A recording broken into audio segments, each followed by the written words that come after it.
Hey everyone. Uh, it's been a while. It's been a long while.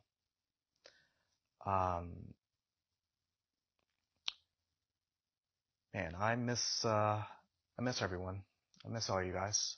And I want to explain what's going on with me and the reason why I left YouTube the way I did, and explain the controversy surrounding me with me and Eric uh, from the homeless lottery winner video and the homeless man gets a home video.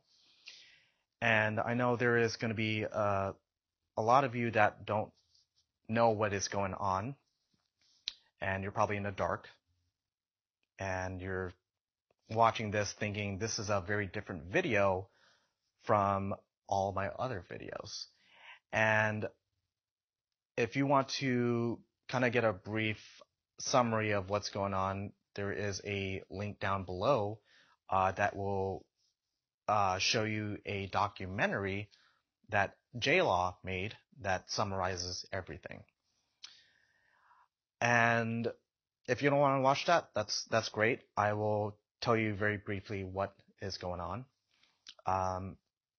About 2 years back, Eric made a video claiming that I did not give him any of the fundraiser money, and that I took away the home that he was living in. And it wasn't just one video. He made several different videos after that. I want to go ahead and tell you guys my side of the story, clear any confusion, and address any rumors. And again, the purpose of this video is to get the truth out and also to get closure for me. So if you would allow me to take a little bit of time out of your day, I would like to explain what the last 6 years with Eric has been like. I'm going to fast forward to the moment where we were setting up the fundraiser for Eric. After the homeless lottery winner video, I had a lot of people reach out and ask me how they can help Eric. And at the time, I didn't really know what people can do to help him out. And then we were thinking, what if we set up a fundraiser for Eric? And, I've never done anything like this before. And I thought, yeah, let's do that. Let's set up a fundraiser and see how much money we can get for him, and we will take that money and present it to him. When we first started the fundraiser, we had the goal of reaching $2,000. I believe it was 2,000. I remember we shot past that $2,000 goal, and we ended up raising it to, I think it was about 4,000. And again, we shot right past that. The money eventually got close to a little over 40,000. And I didn't know really what to do. And then me and my friend, we were talking about, well, what if what is one thing he's missing? And that was a home. And we kind of thought of a crazy idea. Well, what if we took this fundraiser money and actually get him a house? And that's what we ended up doing. So we started planning together how we would able to pull that off. And again, I've never done anything like this at all. I started talking to a couple of apartments, a couple property managers to see if I was able to get him a house. And and I explained that this is sort of a surprise. He doesn't really know that we're getting him a house. A lot of the people didn't want to help. They didn't really understand what I was trying to do. Um, and then I found an individual that said, yeah, I do have a house that I'm able to uh, rent out for a year. And I explained that, we would give him the money upfront for that entire year, which was, I think, a little over 7,000. And once we had that piece of the puzzle solved, then we were trying to plan out, okay, how can we fill the house up with like clothes, furniture, household appliances, household items. And again, we were trying to put this very rough plan together. Now, the pie chart that you see in the homeless man gets a home video, a lot of people have brought up that pie chart. What you see in that pie chart are very rough numbers. This was before we started spending money on getting him the house, and all the necessities. So we ended up securing the house. We filled the house up with furniture, all the household items, and we went ahead and surprised Eric with the house. Now, one of the deals was, in order for you to get this house, you need to get a job. This doesn't just come for free. That was our deal. And he actually ended up getting a job at 7-Eleven. Now, before we surprised him with the house, before that, I had a friend, one of my really good friends, approach me. And he explained that he actually knew the manager at 7-Eleven, where Eric was hired. And he explained that Eric actually came to orientation, seemed like he was intoxicated. He explained that the manager smelled alcohol on his breath. And when my friend was telling me this, I thought, no, there's no way. That's nonsense. I was just denying him the whole entire time. Like, no, Eric wouldn't do that. I've seen his kindness. There is no way that he's going to show up on orientation day in that state. And so I brushed it off. I didn't take too much thought into what my friend told me. And so the day came where we moved all of Eric's stuff from his motel he was staying at to the house that we got him. And that night, he had his very first day at work. And I thought, it's his very first day at work. I thought about surprising him, going up to his work, surprising him, telling him, how proud I was that he was working and that he's turning his life around. I go to the 7-Eleven that night, and I go inside, and I notice there's just only 2 employees working behind the counter. And you can tell that the employees were not happy. They seemed like they were scrambling. And I asked one of the employees, where's Eric? And he explained that he never showed up to work. And at that moment, I was very confused. I jumped back in the car, and I immediately drive to Eric's house. That was a very tough car ride, because a lot of things were going on in my head. from what my friend was telling me, that was starting to run through my head, thinking, well, maybe there is some truth behind what he was telling me. I get to Eric's house and I noticed that all the lights were on. And I thought, that can't be right. Something feels a little off here. So the next morning, I call up Eric and I asked him, why didn't you go to work last night? And he told me that he was tired and he didn't feel like going to work. And I told him that, well, that was your very first day on the job and you no-showed. You can't do that.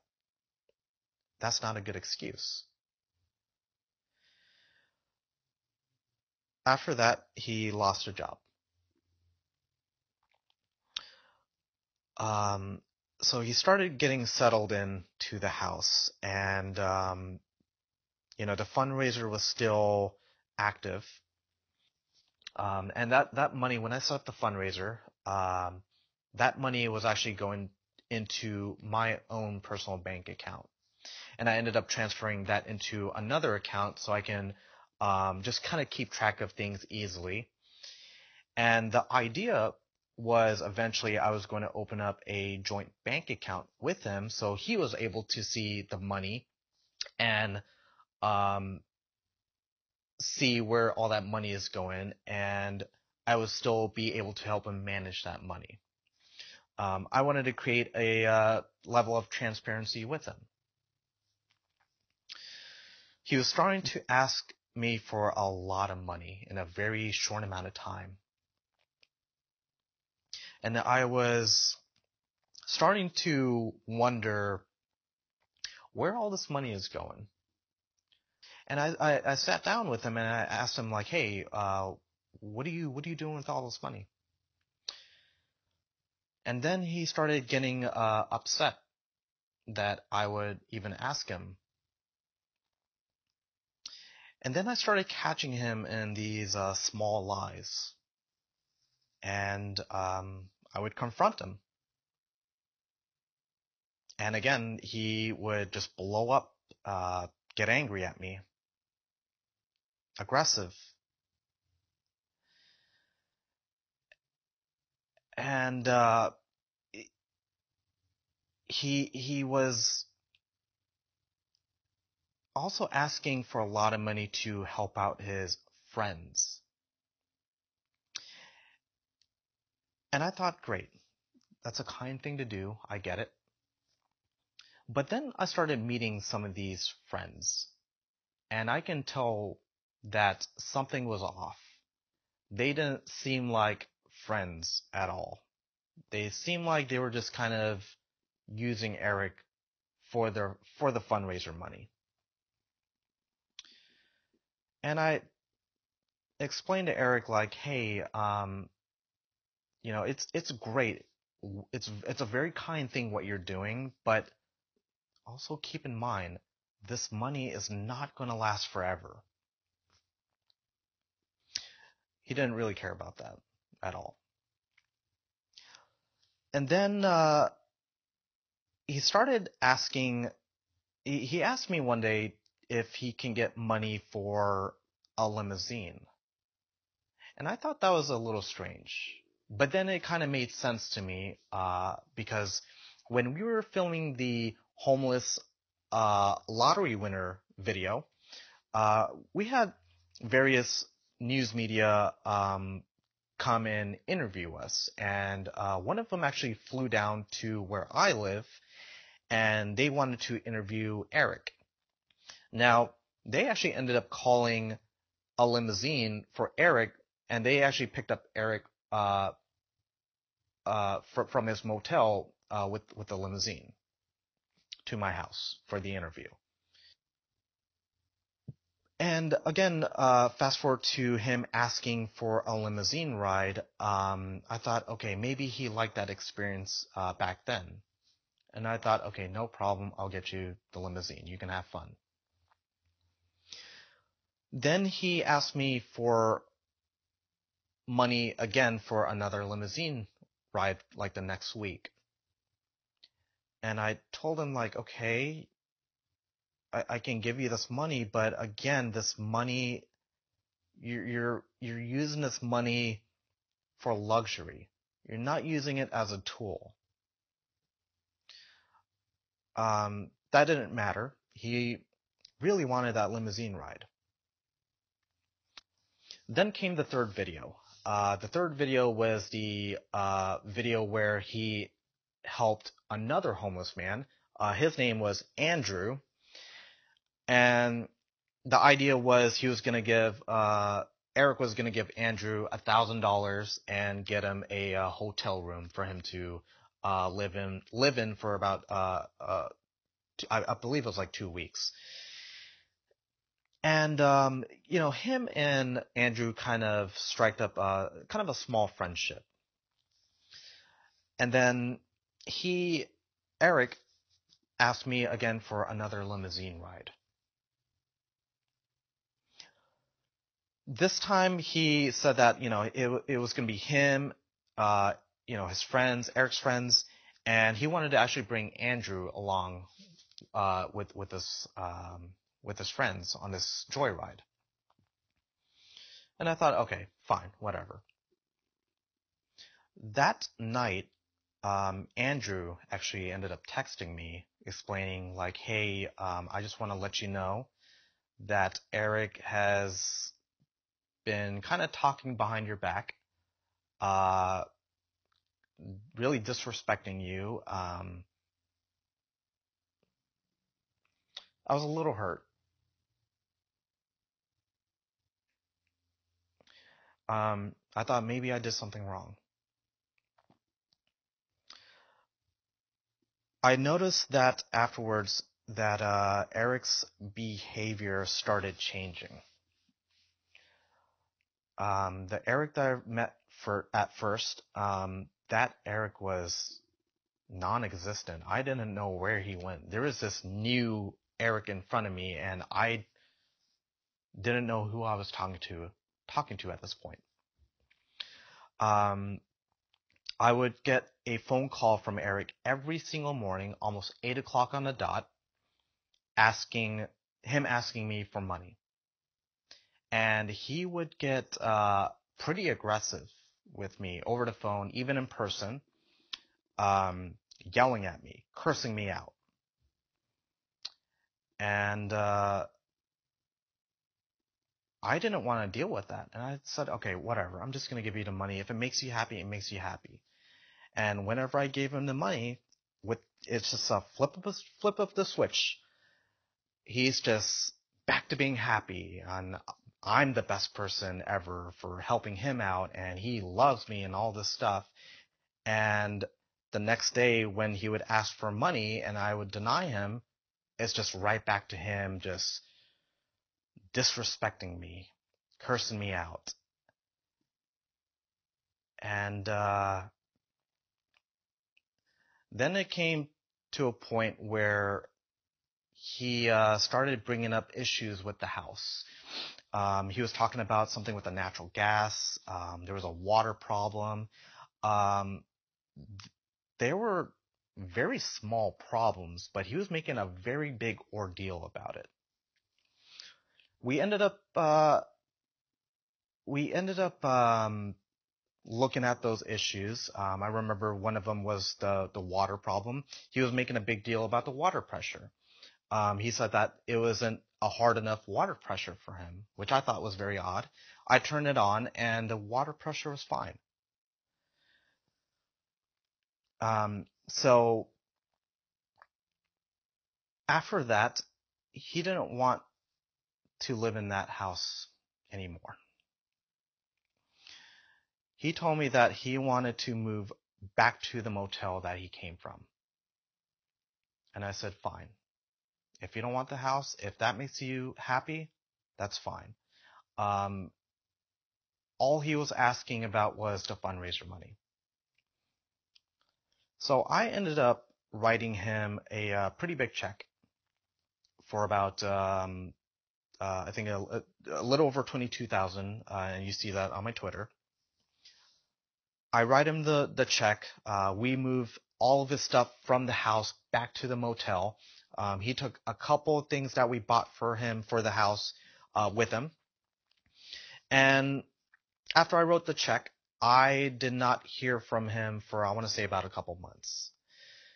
And during this time, he started sending me like inappropriate text messages, him and his friends, and I just ignored it. I didn't want to deal with that.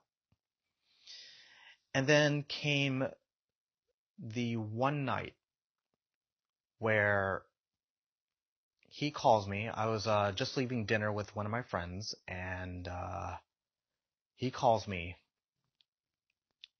and you can just tell he's just he's drunk. He's questioning me about the fundraiser money. He just kept asking me like, "Where's the money? You know, I want the money." Um, he wanted the money from the 1 year rent that we paid. He wanted that money back, and I explained that you can't get that money back. You signed a contract saying that you were going to live in this house and you were going to pay this money up front. You signed that. He didn't care. He wanted that money. He tried to talk to the landlord about that. They denied him. And when I told him that, he started threatening me. He started threatening me, saying that if I didn't give him the money, that he was going to make sure that he got the money.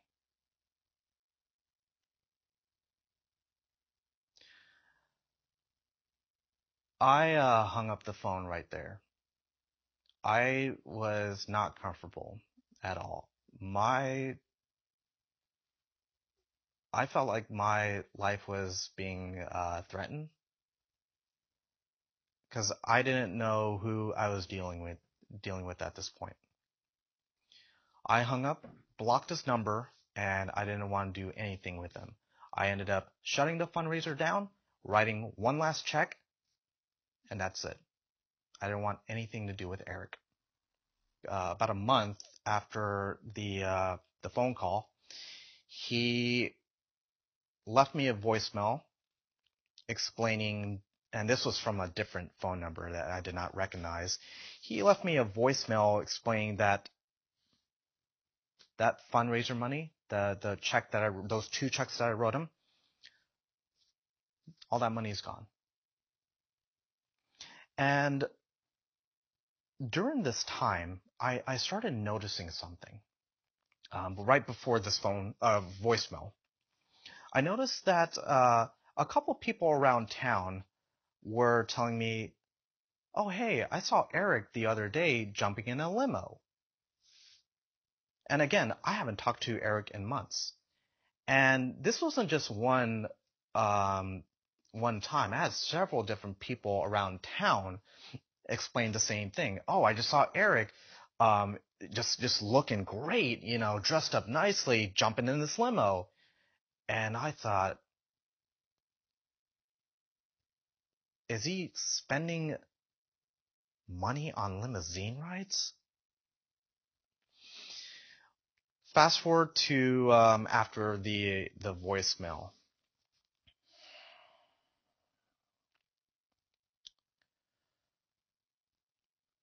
He started talking to some people about going to the paper or the news and telling them the story about how I never gave him the fundraiser money. And from these individuals, they would explain like, you know, he's really out there to get you.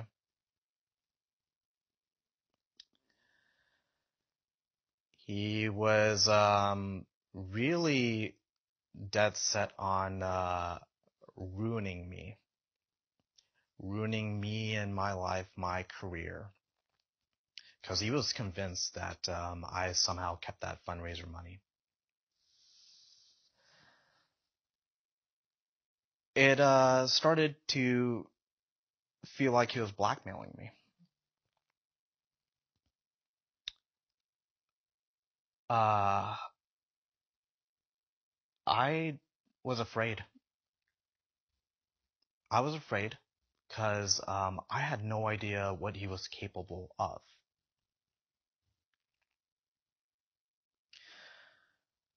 So this was all going on around 2015 to 2016. And there was a while where I didn't really hear from him at all. Then came February of 2017. I was just driving around town, and I actually got a phone call, just an unknown number, and I pick up, and I didn't really recognize the voice on the other line, and he said, "Hey, do you know who this is?" And then I was like, "No, who is this?" He was like, "You don't know who this is?" And then I was like, "Is this Eric?" And he said, "Yeah." And I asked him like, "Well, how are you doing?" He said, "I'm not doing that great." Uh, on that phone call, he apologized to me.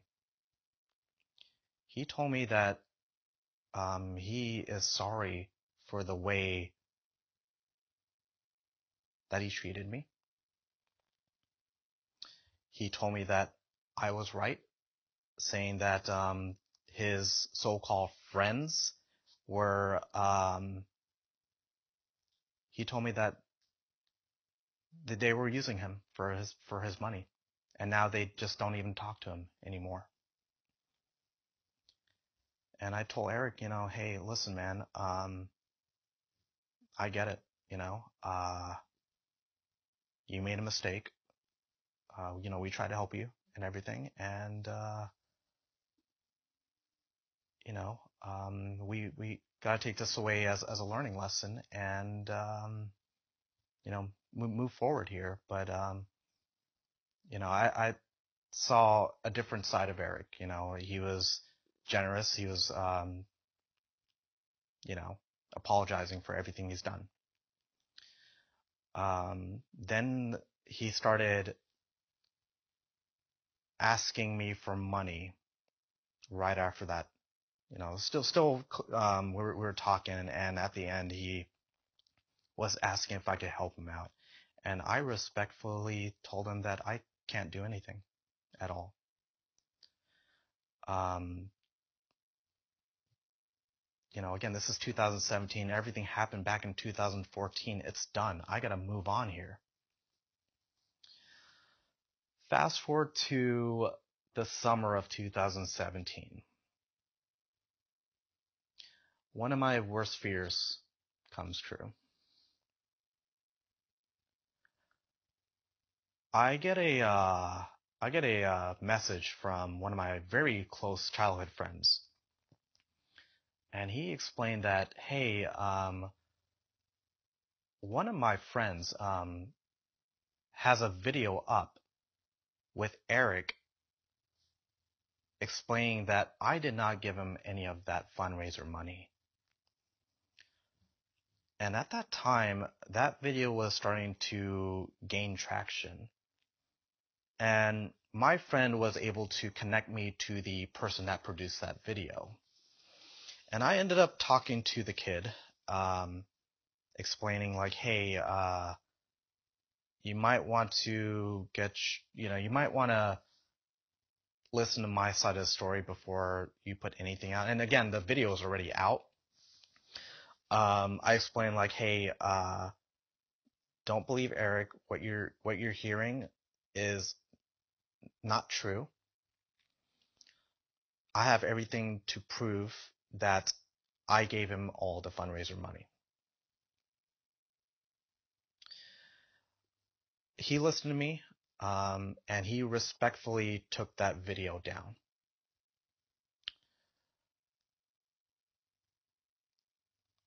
I also want to mention that because there are a lot of different numbers out there, how much that fundraiser had, and I'm just gonna set it straight. The amount was $66,814, and that could be provided here on this 1099K form. Now, keep in mind, this money was under my name, and that money doesn't just simply come for free. You're going to have to pay taxes on that money. So I ended up taking about 30% of that money to set aside for taxes. And the real amount was, I want to say it was around 47,000, somewhere around there. And again, we were going off the idea of 30%. And at that time in 2014, I was in a much higher tax bracket. I ended up paying all the taxes on that money. I've collected all the receipts from this project, and if you go down in the link description below, you will see a link that will show all the receipts. During the end of 2017, another video pops up. This video was, and the very first video from the other kid, I never saw it. I never seen it, so I didn't really know what he was talking about. But the end of 2017, another video popped up, and it's just Eric sitting there, and you hear this individual, this cameraman in the background, talking to or interviewing Eric, and I didn't understand what was going on here.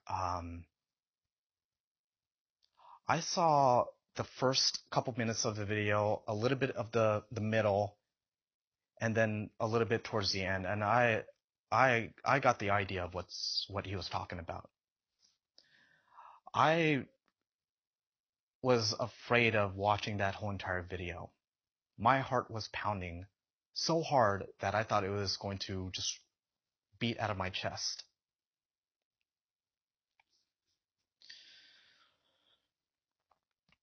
The video was live on this individual's YouTube channel.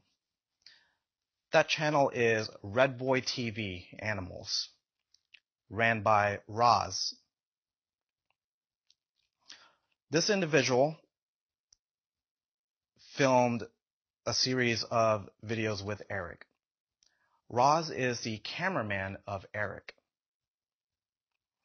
Roz never approached me, asked me for my side of the story, went ahead and filmed Eric's story, which basically defamed me and was very slanderous towards me.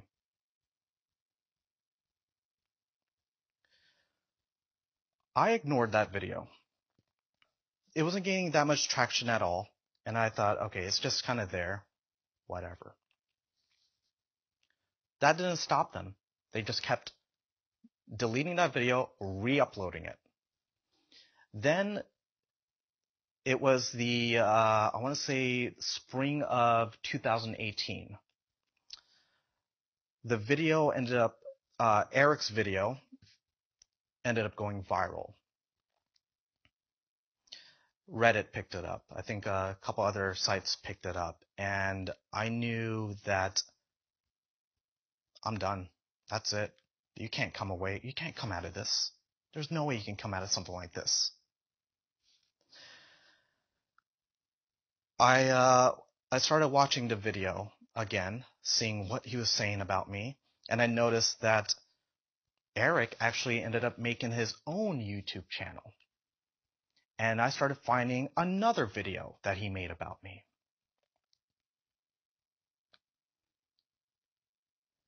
When I watched the videos, I thought there's no way anyone's going to ever believe my side of the story at all. I felt like the damage was done. And this was a period in my life, my YouTube career, where I was burnt out. I was burnt out with making all these videos, and I was contracted to make 3 videos a month, and I was still working with all these brands, and that became a lot. And then I started realizing, like, this is not what this channel was supposed to be. I thought, what if I did come up here and reveal that I've been telling the truth the whole entire time? I have all the receipts that I can prove my innocence. Then that's going to make him, Eric, look bad. And I didn't want to make him look bad. And I get it, he's making me look bad. But I kept remembering that very first video where he was trying to split $1,000 with me. He was willing to give $500 to me. Who does that? Going from that to this. It's a very hard pill to swallow. From time to time, I'll log into Twitter, Instagram, and it's just nothing but hate comments and death threats. Then I started noticing he was just continuing to make videos about me. And he was just not going to stop. Even though he says that he forgives me and, he wants to be done with this. He didn't want to. He just wanted to keep dragging this on and on. Eventually, all of this started affecting me mentally. This started affecting me mentally, and it was starting to affect me in my everyday life and even my businesses as well. I couldn't even talk to people at all. I didn't even want to go outside at all. I didn't even want to do anything fun. My life was spiraling out of control, and I couldn't get a grip at all. I was feeling like I was changing into a different person. I was blowing up on people, yelling at people. I didn't care about anything. Uh,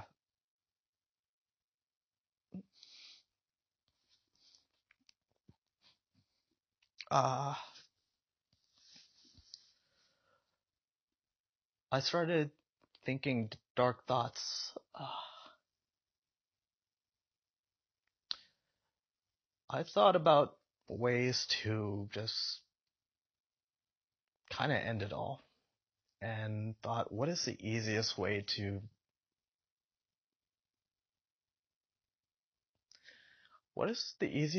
just go? There were mornings where I just didn't want to wake up. There were just days where I just wish I wasn't alive at all.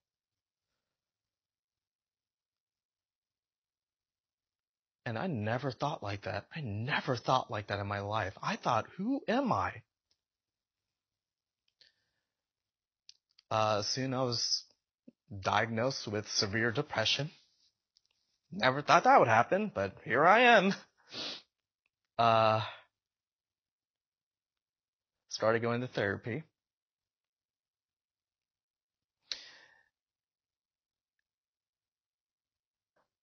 And I just kept looking at what 5, 10, 20 years is going to look like for me. And I thought, I can't just be alone by myself for the next 10 to 20 years. That's not possible.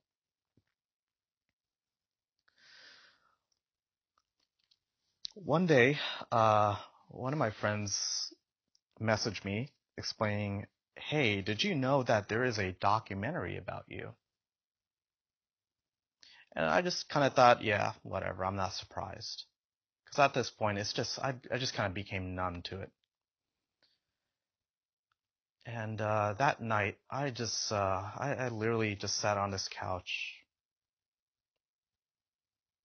thinking, like, what has my life become? Now somebody's made a documentary on me? So the next day, I thought, okay, how much worse can this be? I ended up watching the documentary that was made by J-Law, and I watched the entire thing, and it's very strange to see your YouTube career condensed down into a 20-minute video. It was an amazing thing to see, but the one thing that I did not expect was seeing my former cameraman Trey up there defending me. When I saw him pop up there, my heart stopped for a second there. And I couldn't believe what was going on. He was sitting there defending me. He defended me, saying that whatever Eric is saying is not true at all. Trey was with me the whole entire time when we were doing this project. He was there from the beginning, helping me set up the house, filming the videos. He saw everything. Jay and Trey, I want to say, probably saved my life.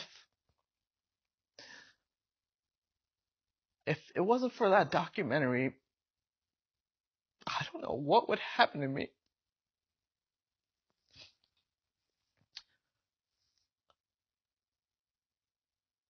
At that point, I knew I had a fighting chance.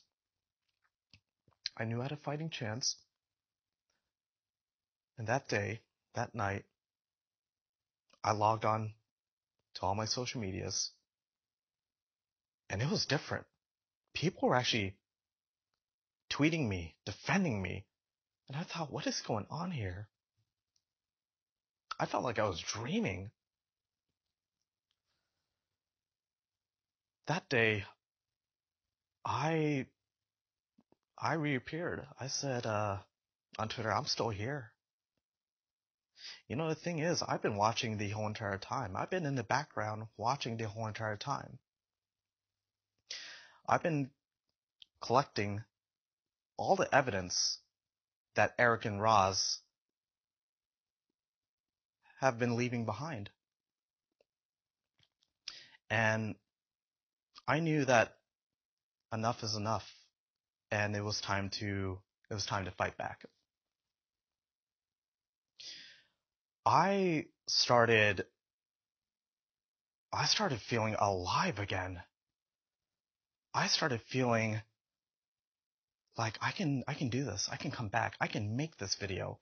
This video that I'm making right now, this is the one thing that I've been dreading for the last 2 years. I never wanted to make this video. This is not me. I don't do drama at all. I entertain people. That's what I'm good at doing, not drama. But unfortunately, they have forced my hand.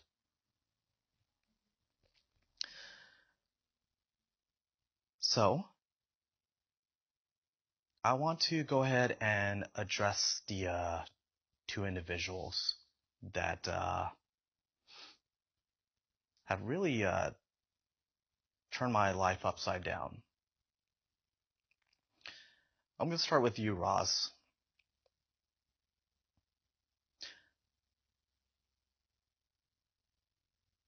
I don't know what your agenda is at all. I'm not entirely sure what your thought process was when you made that first video. You never came to me, consulted me, asked me for my side of the story, and you took everything that Eric said and you ran with it. I don't understand why you had to do the thing you did. Film this video, destroying my career, my reputation, my life. Do you understand what you've done to me? You probably don't. You probably don't even care. So, Ross, I'm going to go ahead and have my attorneys send a letter to your home address. I want you to read it, and I want you to understand that you don't have a leg to stand on.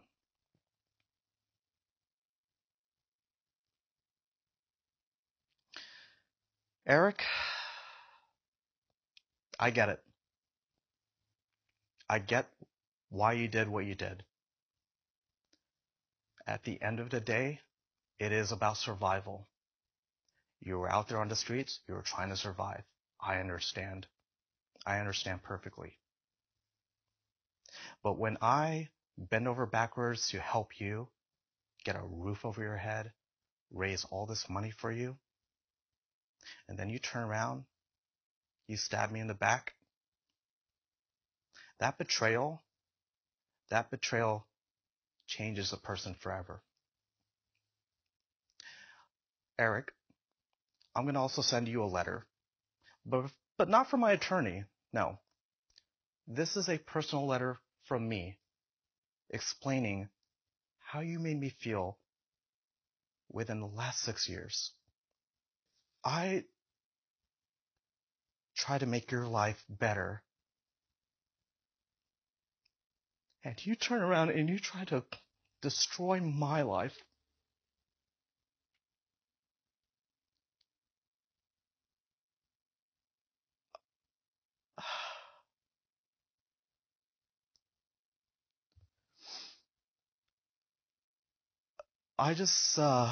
I hope you watch this, you read the letter, and you come out and you tell the truth.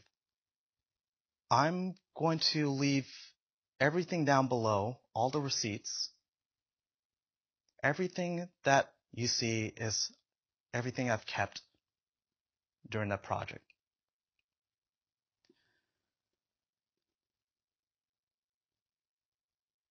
I've been gone for a long time. 2 years is a very long time. It feels like more than 2 years at this point. I'm not the same person that you guys have seen in the older videos. That version of me is gone. I've learned a lot within the last 2 years. And I feel like I've grown as an individual. And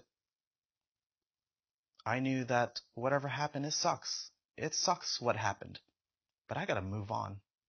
But damn, it's hard to move on sometimes. Now, a lot of people are probably wondering, one of the biggest questions people are asking, am I returning to YouTube?